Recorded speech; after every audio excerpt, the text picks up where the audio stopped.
하나님은 하나밖에 없는 아들을 사람의 몸을 입혀 세상에 보내셨습니다.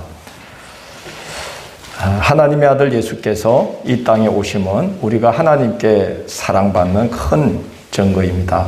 성탄절은 그 은혜를 기념하며 감사하는 절기입니다.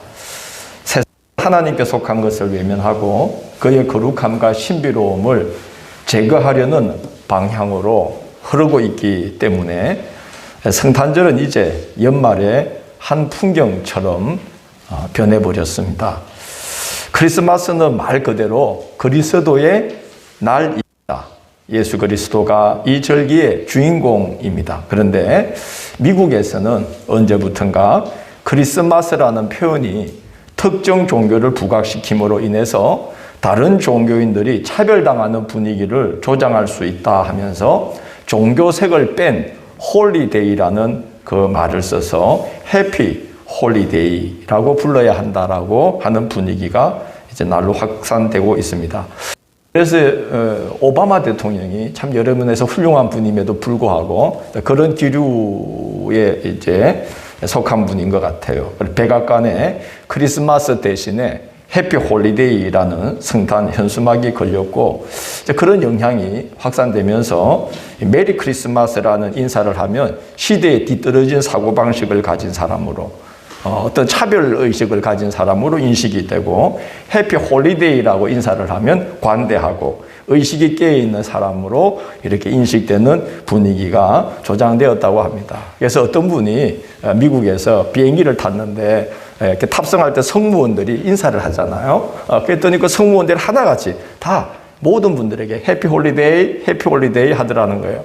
그래서 이분이 그게 너무 좀 마음이 아파서 메리 크리스마스라고 그러고 또 기내에 들어갔더니 서로 성탄절 서로 인사를 하면서 이제 해피 홀리데이 하고 좋은 휴일 이렇게 이제 인사를 하더라는 거예요. 그래서 자기는 계속해서 그리스도가 이 날의 주인인 것을 자꾸 말하고 싶어서 메리 크리스마스라고 혼자서 인사를 한 경험이 있다라고 어떤 분이 글을 올렸습니다. 하나님이 우리에게 연말에 홀리데이, 말 그대로 휴일 하나를 더 보태 주시려고 하나밖에 없는 아들을 사람의 몸을 입혀서 세상에 보내시고 십자가에 달려 고난당하게 하신 건 아닐 겁니다. 성탄은 하나님의 존재 방식의 신비가 나타나고 우리를 찾아오시는 하나님의 존재 방식이 인간 구원의 유일한 소망이 됨을 증거하는 놀랍고 거룩한 사건입니다. 그렇기 때문에 성탄절은 홀리데이가 아니라 해피 홀리데이로 이날을 기념해서는 안 되고 우리 그리스도가 온 세상의 구주 되심을 선포하는 메리 크리스마스여야 하는 거죠. 주님 오실 그날까지 이날은 해피 홀리데이가 아니라 무엇이죠? 메리 크리스마스여야 하는 겁니다. 여러분, 메리 크리스마스. 손도 좀 올려주세요. 여러분, 메리 크리스마스. 예, 옆에 분들에게도 축복합시다. 메리 크리스마스. 예, 좀 그렇게 인색해요. 잠깐 하고만 해. 예, 그렇습니다. 성탄의 주인공은 그리스도시죠. 메리 크리스마스입니다. 너무나 기쁜 구주의 날이죠. 이 성탄 복된 은혜가 여러분과 함께 하시기를 축원합니다. 성탄은 우리가 발 딛고 살아가는 이 지구별이 하나님께 특별히 사랑받는 곳임을 알게 해줍니다. 지구처럼 은총으로 가득 찬 별이 또 어디 있겠습니까? 따뜻한 햇볕, 신선한 공기, 끊임없이 먹을 것을 내주는 대지, 눈과 마음을 즐겁게 해주는 산과 들, 그리고 그곳을 푸르름으로 채워서 우리의 마음에 위로와 기쁨을 주는 그런 나무와 풀들. 그래서 아직 인류는 이만한 별을 우주 어디에서도 아직도 찾아내지 못하고 있습니다. 하나님의 축복으로 가득 찬 별에 우리가 살고 있는데 그것만으로도 놀라운 은혜지만 이 모든 은혜를 다 합쳐도 이 한 가지 은혜에 미치지 못한다고 성경은 우리에게 증거하는데 바로 그 선물이 예수 그리스도를 주셨다는 겁니다. 그 은혜를 오늘 본문 요한일서 4장 9절 10절은 이렇게 말하고 있습니다. 하나님의 사랑이 우리에게 이렇게 나타난 바 되었으니 하나님이 자기의 독생자를 세상에 보내심은 그로 말미암아 우리를 살리려 하심이라. 사랑은 여기 있으니 우리가 하나님을 사랑한 것이 아니요 하나님이 우리를 사랑하사 우리 죄를 속하기 위하여 화목제물로 그 아들을 보내셨습니다고 말하고 있습니다. 이 말씀이 우리의 심령 속에서 이제 믿음과 결부되어야 합니다. 그 은혜를 아는 것이 믿음과 결부되면 우리가 주님의 사랑을 알고 믿기 때문에 사랑의 마음으로, 사랑의 시선으로, 그리고 늘 감사함으로 우리 자신과 세상을 바라볼 수 있게 된다고 생각합니다. 인류 최초로 우주비행을 한 러시아의 우주비행사 유리 가가린이 지구 대기권을 벗어나서 우주에서 지구로 보낸 첫 번째 메시지는 우주는 어둡고 차갑고 텅 빈 곳이다. 어디에서도 나는 신이 있다는 증거를 찾아낼 수 없다 하는 게 소련의 우주비행사 유리 가가린이 우주에 들어가서 했던 첫 메시지라고 합니다. 그런데 얼마 후 아폴로 8호를 타고 달 궤도에 진입한 윌리엄 앤더스와 그 후에 아폴로 11호를 타고 달에 첫 발을 디딘 닐 암스트롱은 가가린과는 180도 다른 메시지를 지구로 보냈습니다. 앤더스라는 분은 아폴로 8호를 타고 달의 궤도로 들어갔다는 거죠. 달의 궤도에서 달을 관찰하던 중에 지구가 달 너머로 우주 저편에서 이렇게 떠오르는 것을 보았다는 겁니다.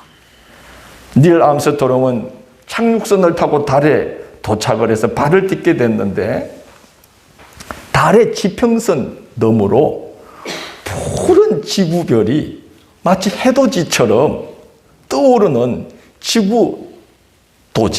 지구도지를 보게 되었다는 거죠. 그 광경을 지구로 중계하면서 닐 암스트롱은 감탄을 멈추지 못하면서 중계를 했다고 그래요. 하나님을 찬미하면서.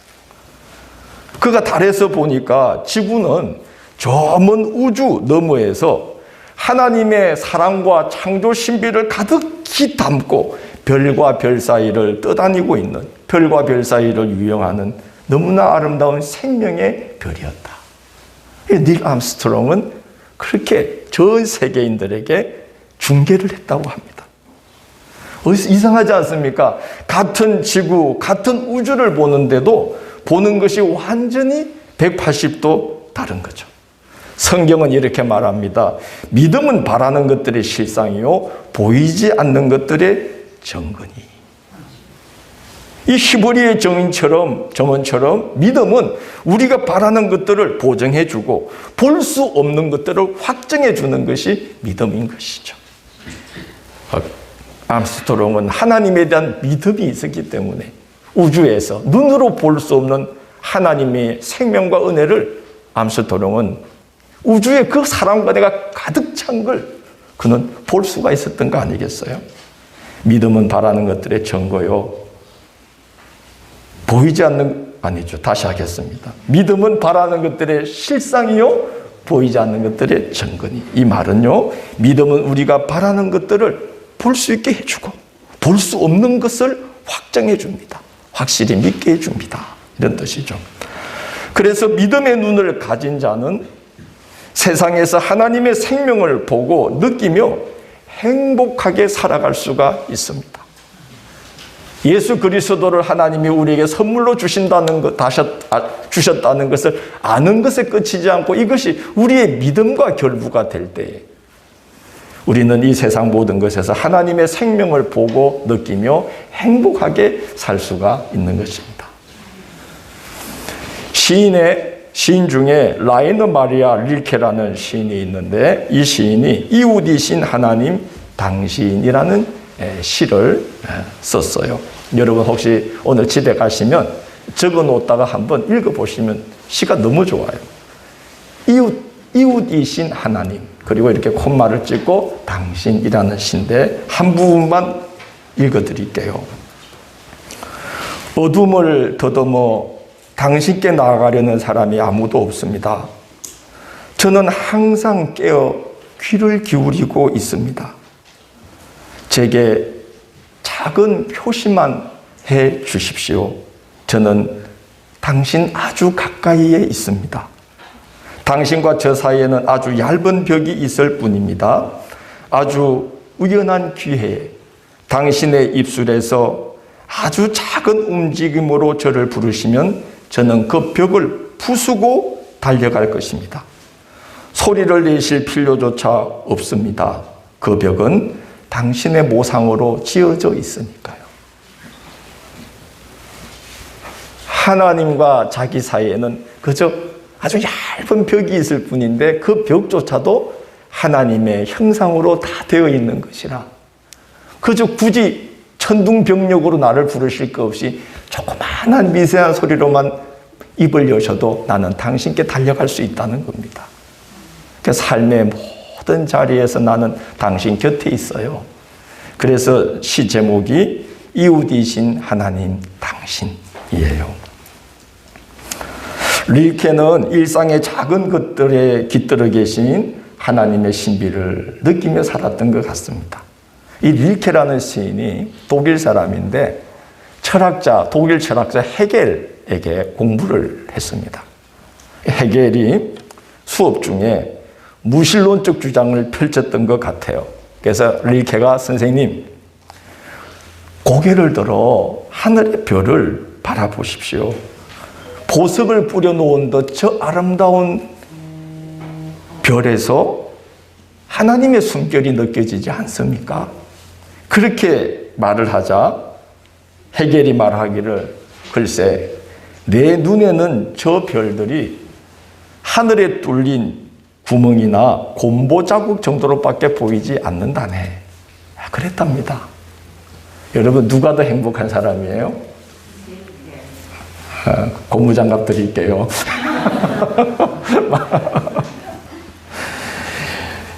여러분 왜 제 이야기를 하냐면 헤겔의 무신론적 유물 사상은 막스와 레닌의 유물론으로 연결됩니다. 그리고 그 유물론은 엄청난 대량 학살도 스승치 않고 자행하는 공산국가가 형성되는데 한 원인이 되기도 합니다. 여러분, 우리가 하나님께 사랑받는 자라는 거, 하나님이 이 땅을 사랑하셔서 자기 아들을 보내주셨다는 거, 그런 눈으로, 그런 지식으로, 그런 믿음으로 세상과 자기와 사람들을 바라보는 것과 그렇지 않은 건 이렇게 큰 차이가 나는 거죠.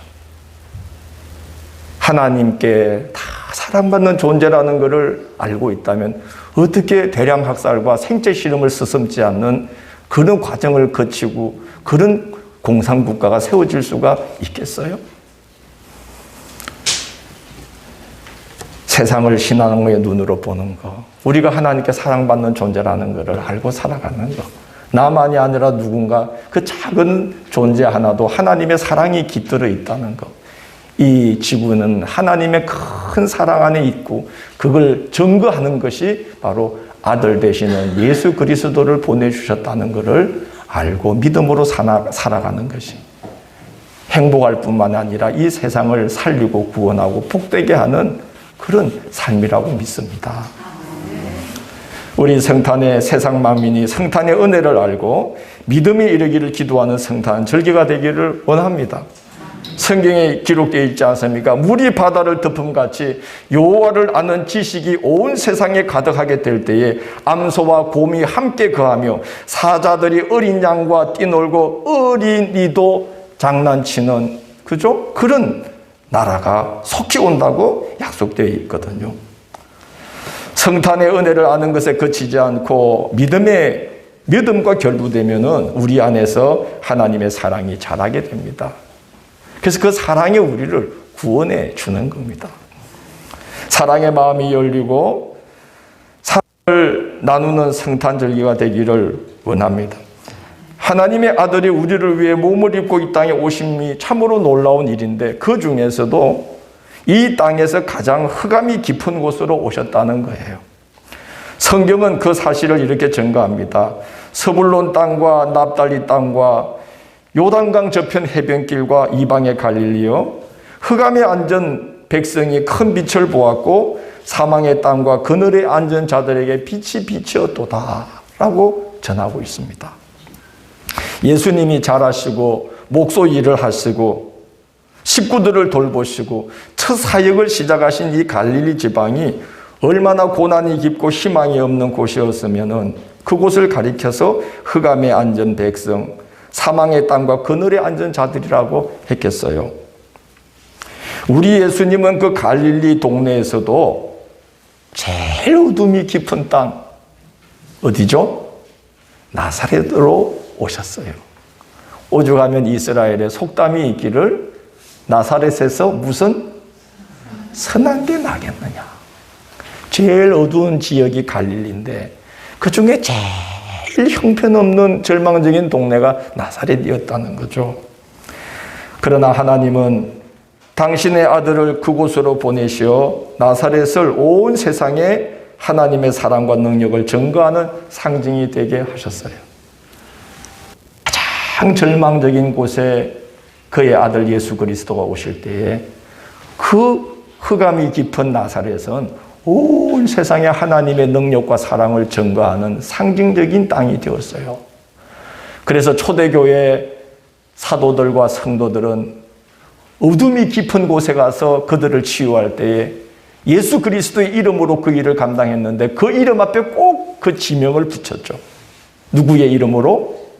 나사렛 예수 그리스도의 이름으로 명하노니. 그랬어요. 성탄의 은혜가 우리가 그저 이 세상 사람들이 추리 만들고 뭐 쇼핑하고 이러는 성탄의 은혜가 아니라 이 땅의 가장 어두운 곳으로 임하셔서 그 어두운 곳을 이 땅을 구원하는 가장 희망적인 땅으로 바꾸신 하나님의 사랑과 능력이 증거되는 날이 바로 이 성탄의 날이라는 거죠. 나사렛 예수 그리스도 기념하는 날인 것입니다. 그늘진 땅으로 찾아오신 성탄의 은혜가 우리의 심령 속에서 믿음과 결부되면 지금도 그와 같은 구원의 역사가 일어나게 되는 것입니다. 선배 목사님 한 분이 경기도 화성에서 교회를 개척했는데 세상에 목회가 안 돼도 너무 안 되더래요. 이래도 안 되고 저래도 안 되고 그때만 해도 교회 십자가만 이렇게 꽂아도요. 종탑 만들고 꽂아도 한 3, 4년 지나면 100명이 모였던 때예요. 그래서 그때 나온 책이 제가 기억나는 게 B 플러스 목사만 되어도 교회가 부흥한다. 그런 말이 있었고 요즘은 교회가 유행이라지 라는 그런 책도 나왔었습니다.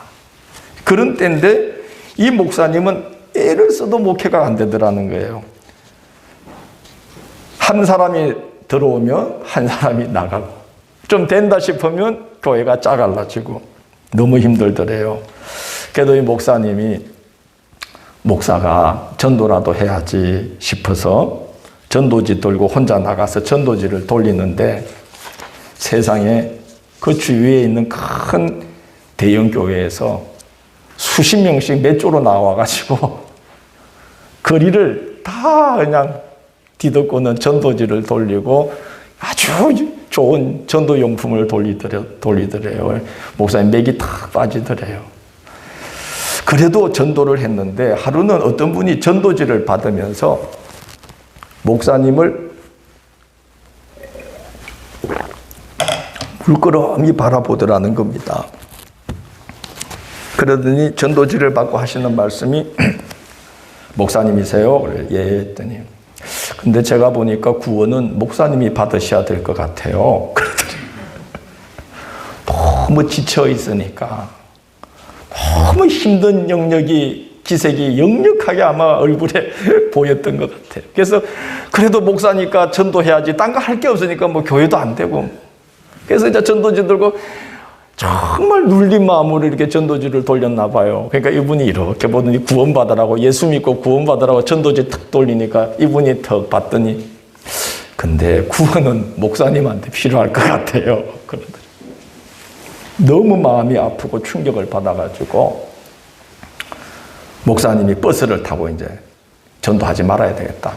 버스를 탁 타고 맨 뒷좌석으로 달려가가지고는 턱쓱 주저앉고는 그 들고 있던 가방을 그냥 화가 나가지고 옆으로 팍 던져버렸대요. 아니 세상에 성경책도 들어있고 전도지도 들어있는데 그러면 안 된다는 걸 아시지만 너무 속이 상하니까.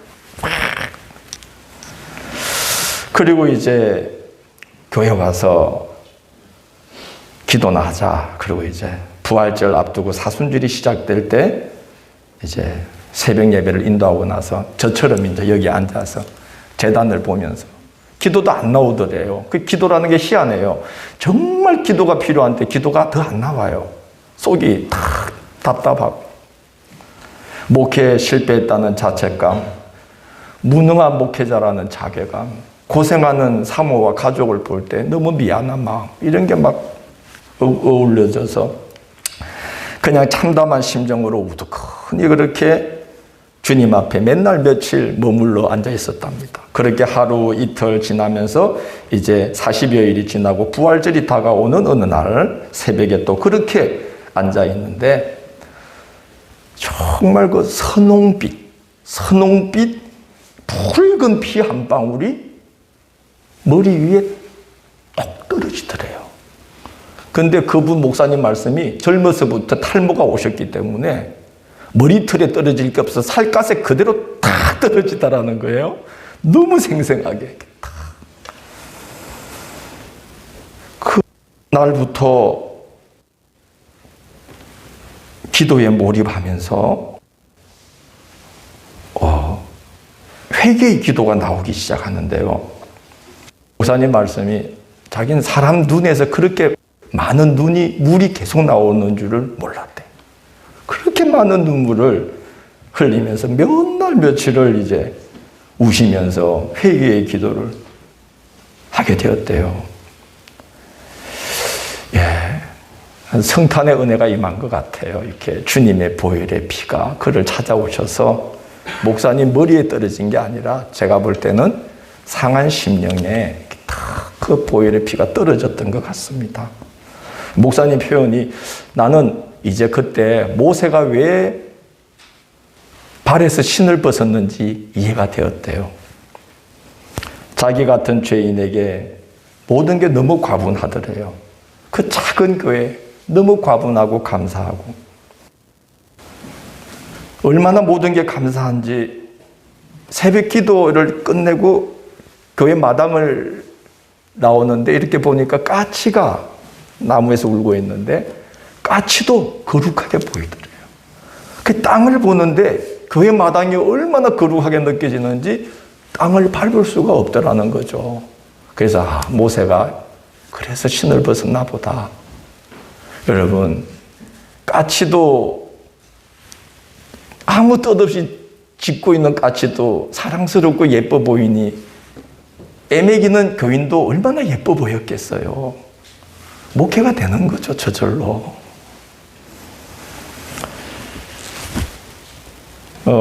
상하고 지친 심령이 치유받으시고 목회의 능력까지 얻었어요. 지금은 케노시스 영성원이라는 것을 설립해서 주로 목회자들을 대상으로 성경 세미나와 영성에 관한 강연을 하시고 책을 집필하시는 일을 하고 계신데 그 세미나 중에 그러시더라고요. 목사님들 많이 힘드시죠? 그러더니 그렇지만 주님의 피 한 방울이면 됩니다. 주님의 보혈 한 방울만 떨어지면 다른 아무것도 필요치 않게 됩니다. 주님의 피 한 방울이면 됩니다. 그 상하고 지치고 실패했다는 자괴감 그 속에 주님의 피 한 방울이 다 떨어지니까 그 자기가 선 자리가 너무 다 거룩하고 감사하더라는 거예요. 모든 게.